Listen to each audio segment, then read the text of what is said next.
సియోనులో సువార్త ప్రకటించుదానా,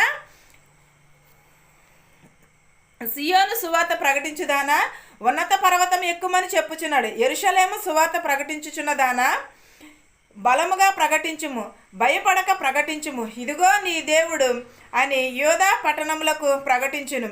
ఇదిగో తన బాహువే తన పక్షమున ఏలుచున్నాడు. ప్రభువగు యెహోవా తానే శక్తి సంపన్నుడై వచ్చుచున్నాడు. ఆయన ఇచ్చు బహుమానము ఆయన యొద్దనున్నది. ఆయన చేయు ప్రతీకారము ఆయన ముందుగా నడుచును. గొర్రెల కాపరి వలె ఆయన తన మందను మేపును. తన బాహువుతో గొర్రె పిల్లలను కూర్చి రొమ్మున ఆనుకుని ఉండును.